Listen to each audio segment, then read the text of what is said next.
బుచ్చిరెడ్డిపాలెం మండలం ఖాజానగర్లో వేమిరెడ్డి ప్రశాంతి రెడ్డి ఎన్నికల ప్రచారం నిర్వహించారు. ఒక్క అవకాశం ఇవ్వండి, అభివృద్ధి ఏంటో చేసి చూపిస్తానంటూ బహిరంగ సభలో ప్రజలను కోరారు. మహిళలకు పెద్దపీట వేసిన నారా చంద్రబాబు నాయుడిని ముఖ్యమంత్రి చేసుకోవాలని, ఆంధ్రప్రదేశ్ అభివృద్ధి పాలనలో జరగాలంటే నారా చంద్రబాబు నాయుడికే సాధ్యమని అన్నారు. బుచ్చిరెడ్డిపాలెం మండల ప్రజలకు, ఖాజానగర్ ముస్లిం సోదరులకు, నివాసులకు శిరస్సు వంచి నమస్కారం చేస్తున్నా, నాకు ఒక్కసారి అవకాశం ఇచ్చి చూడండి, అభివృద్ధి చేసి చూపిస్తానని ప్రజలను కోరారు. కోవూరు ఎమ్మెల్యే టీడీపీ అభ్యర్థిగా నన్ను, నెల్లూరు టీడీపీ ఎంపీ అభ్యర్థిగా వేమిరెడ్డి ప్రభాకర్ రెడ్డిని అత్యధిక మెజార్టీతో గెలిపించాలని కోరారు.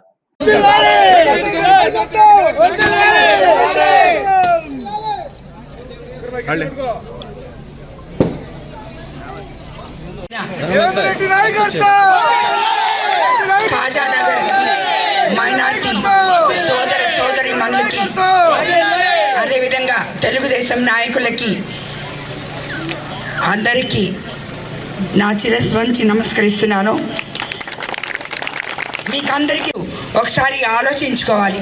మన భవిష్యత్తు ఈరోజు మీరు వేసే ఓటు మళ్ళీ వచ్చే 5 సంవత్సరాల మీ భవిష్యత్తు. కాబట్టి అందరూ ఆలోచించుకోవాలని చెప్పి మీకందరికీ మనవి చేస్తున్నాను. ముఖ్యంగా ముస్లిం సోదరి మల్లారా, మీరు 2014 నుంచి 19 వరకు మీరు ఎన్డీఏలోనే ఉన్నారు. కానీ అప్పుడు కూడా మీకు ఎన్నో మంచి సంక్షేమాలు జరిగాయి. మీకు ఎంతో సపోర్ట్ చేశారు చంద్రబాబు నాయుడు గారు. కాబట్టి మొట్టమొదటగా ప్రతిపక్షాలు చేసే ఈ విమర్శలు పక్కన పెట్టేయండి. ఎందుకంటే మీకు తెలుసు మీరేం అనుభవించారో ఒకరు చెప్పాల్సిన పని లేదు. ఎందుకంటే ఇక్కడున్న మైనారిటీ సోదరి మనులందరూ చాలా చైతన్యవంతులని నాకు తెలుసు. అందుకే నేను చెప్తున్నాను, ఎవరు మీకు చెప్పబడలేదు, మీకే తెలుసు.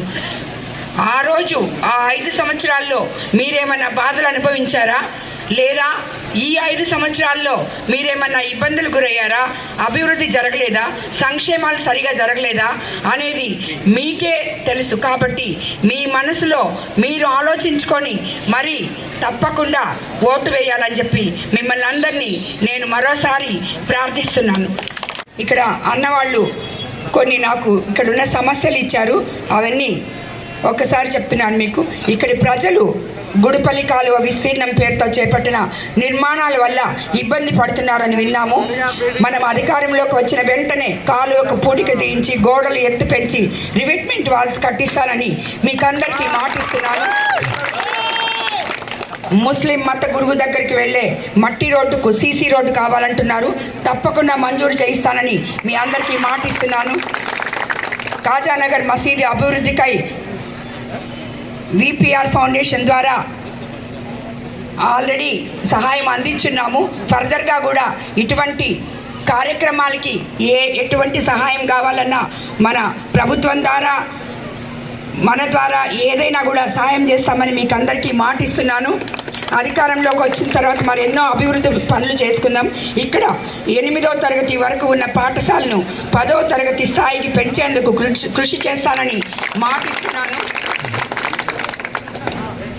అధికారంలోకి వచ్చాక వార్డు ప్రజలకు మినరల్ వాటర్ ప్లాంట్ కూడా ఏర్పాటు చేయిస్తానని ప్రభుత్వం తరఫున మీకు అందరికీ మాటిస్తున్నాను.